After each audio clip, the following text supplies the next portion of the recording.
আমি তো ওই দিনও বলছি, হুমনা এক জায়গায়, আমার দিল কি বলে জানেন? আমার দিল বলে মাহদী আলাইহিস সালাম আসার সময় কাছাকাছি, একদম দাজ্জাল বের হওয়ার সময় কাছাকাছি। কথাটা মনোযোগ দিয়ে বোঝেন। একদিকে মাহদী মানে ইমানের পক্ষ, আরেক দিকে দাজ্জাল মানে হলো কুফরের পক্ষ। আগামীর পৃথিবী, আগামীর সময়, এবছর নয় পরের বছর, 5 বছর নয় 10 বছর, যে কোনো সময় আগামীর সময়টা পৃথিবীর যুদ্ধ, মুখোমুখি লড়াই হবে শুধুই ঈমান এবং কুফরের মধ্যে। ওটা আওয়ামী লীগ বিএনপি না, ওই রিপাবলিক ডেমোক্রেট এগুলো না। লড়াই শুধু একদিকে ইমানদার, আরেকদিকে বেঈমান, এক কথা দুই ভাগ। একদিকে মাহাদির পক্ষ, আরেকদিকে দাজ্জালের পক্ষ। আর আমার দিল বলে যে চতুর্দিকের গ্রামে গ্রামে, পাড়ায় পাড়ায়, মহল্লায় মহল্লায়, ছোট্ট ছোট্ট মাদ্রাসা ব্যাপকভাবে হয়ে আল্লাহ যেন ইমানের দুর্গে ইমানদারকে পৌঁছায় দিতেছে। আল্লাহ যারা যারা চাচ্ছে তারা ইমানের দুর্গে পাঠাই দিতেছে। এখানে 50 জন, ওইখানে 20 জন, ওইখানে 100 জন, ওইখানে 30 জন, ওইখানে 60 জন। এর মূল অর্থ হইল যে সব ইমানদারকে যদি একসাথে গিয়ে রংপুর যোগ হইতে কয়, হয়তো না। কথা বুঝছেন না? কথা আমার মাদ্রাসায় আপনার আজকে 3 দিন ভর্তি নিছি, মঙ্গল বুধ বৃহস্পতি, গত 3 দিন কোনোভাবেই আর এখন ছাত্র জায়গা দেওয়ার জায়গা নেই। প্রায় 450-র মতো ছাত্র ভর্তি করা হয়েছে। এখন আর কি করা? এখন এক একজনের অবস্থা হইলে হেতে পারে না, গইরে বস যে হুজুর আমার এনে ভর্তি করাইতে হবে, বারিন্দার থাকুক নইলে উঠানে থাকুক, আমি এত কিছু বুঝি না, এরকম দাবি। এখন আরো যদি মাদ্রাসা না থাকে তাহলে মুসলমানের সন্তান কই পড়বে? কথা বলেন না? আরো দরকার কিনা বলেন না? দরকার, আরো দরকার, আরো দরকার। এজন্য আল্লাহ তাআলা ইমানের পক্ষে যাদেরকে কাজ দিবেন তাদেরকে মসজিদের সাথে, মাদ্রাসার সাথে, দাওয়াত ও তাবলীগের সাথে, আল্লাহওয়ালাদের সাথে আল্লাহ তাআলা জুড়ায় দিতেছে। আর কুফরের পক্ষে, নাফরমানের পক্ষে, দাজ্জালের বাহিনীর পক্ষে, সেখানের জন্য হাজারো যুবক চুল রেডি করতেছে, প্যান্ট রেডি করতেছে, নিজেরে রেডি করতেছে। হ্যাঁ, ঘন্টায় ঘন্টা, মিনিটে, প্রতি মিনিটে চুল বাইরা মানুষ অপেক্ষা করছে, বারবার চুল বাড়ি দিয়া দেখে দাজ্জাল আসলো কিনা। হ্যাঁ, তাহলে তুমি বলো ভাই, এটা কোন বদ অভ্যাস যে এই একটু পর পর চুলের এমনি বাড়ি দন? এটা কি ছাগলামি?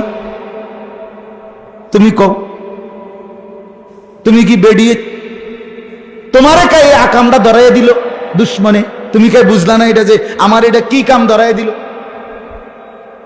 আমি কোন পাগল হইলাম যে আমি কে চুল বারবার এটা বাড়ি দেবো? এটার মধ্যে তুমি এমনি চুল রাখলে কা, আবার এটা ফিসে বাইরে হোক।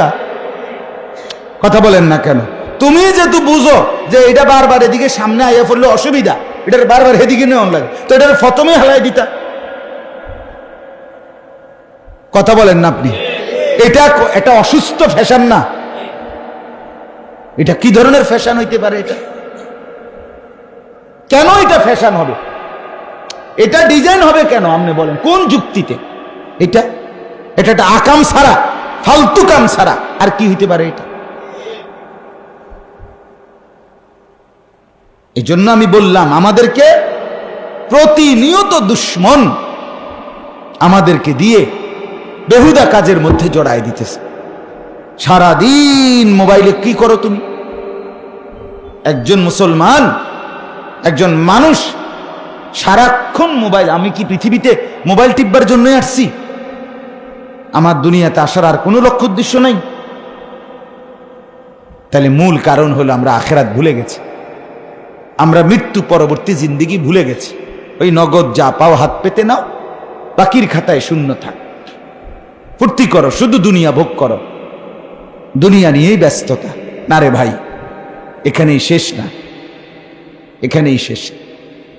প্রতি মুহূর্তে, প্রতি মিনিটে মিনিটে হাজারো লক্ষ কোটি মানুষকে মৃত্যু তাদের জীবনের অসংখ্য স্বপ্ন অপূর্ণ রেখেই কবরে পাঠায় দিতেছে। কি বলেন? কোটি কোটি মানুষ, হাজারো যুবক, তার হাজারো প্ল্যানিং পরিকল্পনা ছিল, সব কিছু রাইখা তারে কবরে কি করছে? পাঠাই দিতেছে।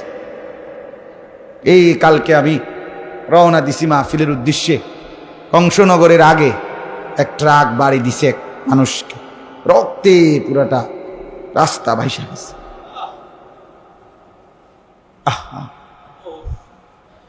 আমি এতেকাফে ছিলাম, আমার মাদ্রাসার এক প্রতিবেশী, তারা দুইজন মোটরসাইকেলে ক্যান্টনমেন্ট যাইতেছে, এই বাসে বাড়ি দিছে, একেবারে দুই পাও মাথা একদম আলাদা হয়ে গেছে।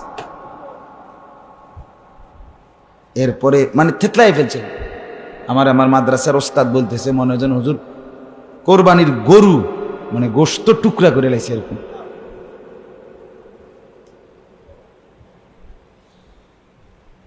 আমি এতেকাফে যাওয়ার একদিন না দুই দিন আগেও দেখছি তারে, আমার সালাম দিছে, ভালো আছেন নিজে গাইছে। আহা,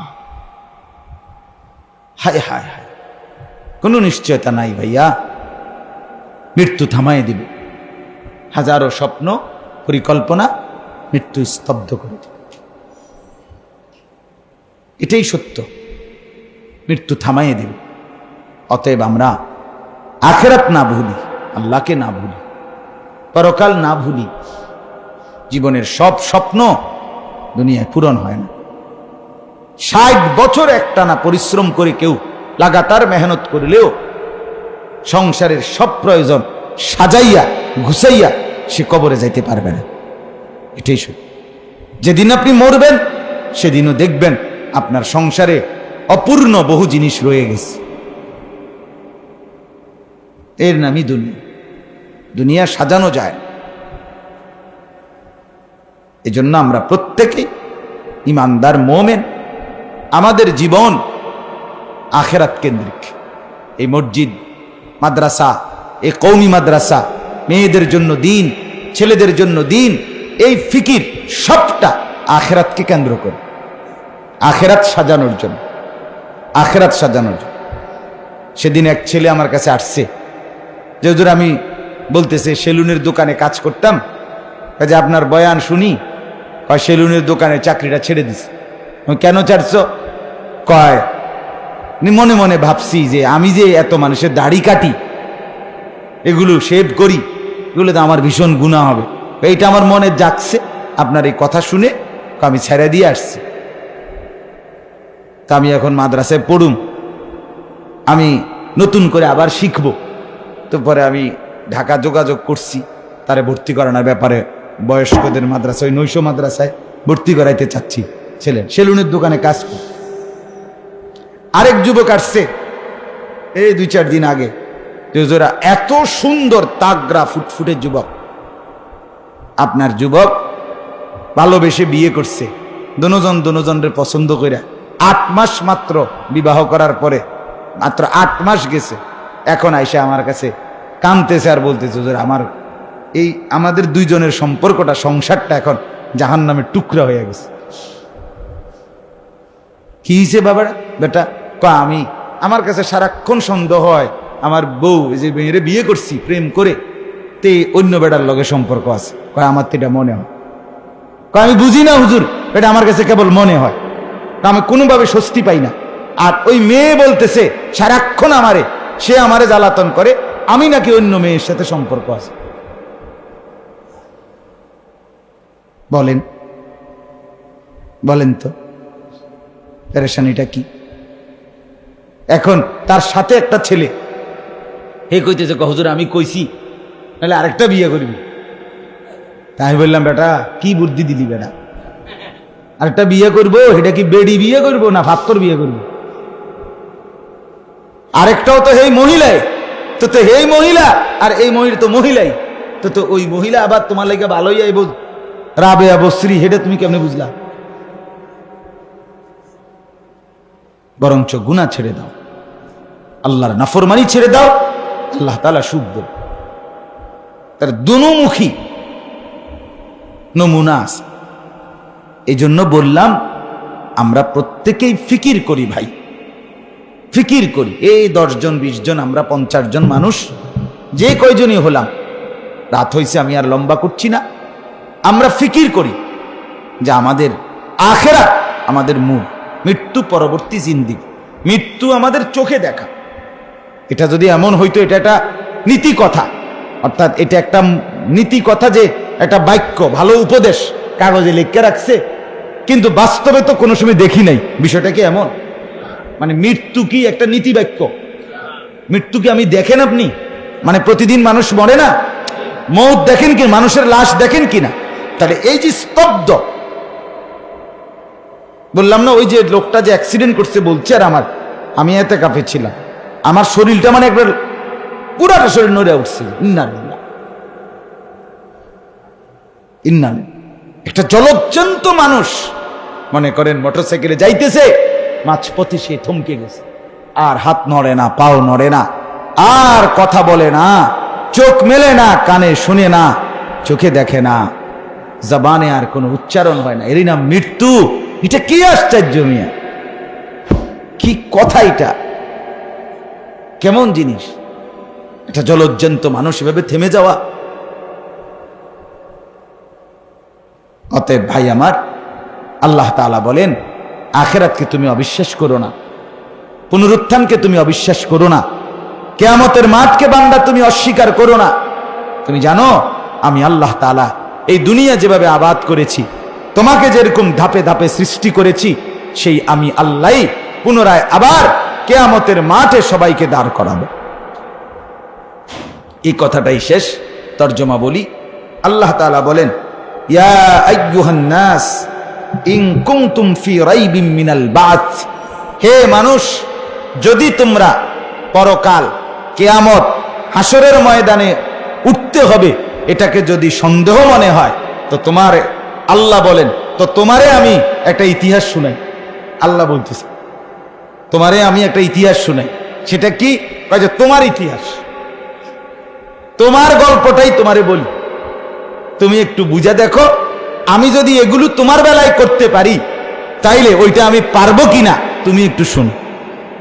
ইয়া আইয়ুহান নাস ইন কুনতুম ফি রাইবিন মিনাল বা'স, যদি মনে হয় আখিরাত হবে না, যদি মনে হয় পরকাল হবে না, যদি মনে হয় কবর থেকে উঠানো যাবে না, যদি মনে হয় এই নিঃশেষ হয়ে যাওয়া, মাটির সাথে মিশে যাওয়া এই মানুষকে আমি আল্লাহ কিভাবে পুনরায় হাসরের ময়দানে তুলব, যদি এটা সন্দেহ হয়, আল্লাহ বলেন তাইলে তোমাকে একটা গল্প শুনাই। কি গল্প? ইন্না খালাকনাকুম মিন তুরাব, মনে নাও, শুনে নাও, আমি আল্লাহ তোমাকে কিন্তু সৃষ্টি করেছি মাটি থেকে। মাটি থেকে আমি আল্লাহ তোমাকে বানাইছি, এক মাটির উপাদান থেকে আমি আল্লাহ তাআলা তোমাকে সৃষ্টি করেছি। সুম্মা মিন নুতফাতিন, সেই মাটির থেকে খাবার বানিয়ে, সেই খাবার তোমার বাবার বক্ষণ করাইয়া, সেখান থেকে বীর্যের এক ফোঁটা তৈরি করে তোমাকে তোমার মায়ের রেহেমে জরায়ুতে পৌঁছাইছি। এটা আমি করছি, আমি করেছি। সুম্মা মিন আলাকাতিন, একটি নির্দিষ্ট সময় পরে সেই বীর্যের ফোঁটাটাকে মায়ের জরায়ু রেহেমের মধ্যে আমি আল্লাহ জমাট রক্ত বানিয়েছি। সুম্মা মিন মুদগাতিন, অতঃপর সেই জমাট রক্তটাকে 40 দিন পরে পুনরায় আমি আল্লাহ একটা গোশতের টুকরা বানিয়েছি। মুখাল্লাকাতিন ওয়া গায়রি মুখাল্লাকাতিন, এবং সেই গোশতের টুকরাটার উপরে আমি আল্লাহ ফয়সালা দিয়েছি এইটা মানুষের আকৃতি নিয়ে পরিপূর্ণ হবে, আবার কোনোটার ব্যাপারে ফয়সালা দিয়েছি সেটা মানুষের আকৃতিতে পরিপূর্ণ হবে না, হবে না। আল্লাহ তাআলা বলেন, এই সিদ্ধান্ত দেওয়ার পর আমি আল্লাহ তাআলা একটি নির্দিষ্ট সময় রেখে তারপরে তোমাকে পৃথিবীতে বের করে এনেছি। আল্লাহ বলেন, এই যে ঘটনা তোমারে শুনাইতেছি, তো বান্দা আমি বলার জন্য বাধ্য ছিলাম না। আসমান আমি কেমনে বানাইছি তোমারে বলার কি দরকার? জমিন আমি কেমনে বানাইছি তোমারে কি বলার দরকার কি? সূর্য চন্দ্র কেমনে বানাইছি তোমারে বলার কি দরকার? ঠিক তোমাকেও কেমনে বানাইছি এটা তোমারই বা বলার কি দরকার ছিল? আমারটা আমি বানাইছি, কিন্তু তারপরেও তোমারে শুনাইলাম লিনুবাইয়িনা লাকুম, তোমারে বিস্তারিত বর্ণনা করার জন্য। এই জন্য যে তুমি যদি বুঝে নাও যে আমি অনস্তিত্ব থেকে মাটি, মাটির থেকে বীর্য, বীর্যের থেকে রক্ত, রক্ত থেকে গোশতের টুকরা, সেখান থেকে মানুষের আকৃতি আমি আল্লাহ যদি করতে পারি, সেই আমি আল্লাহ কবর থেকে পুনরায় আবার তুলতেও পারি।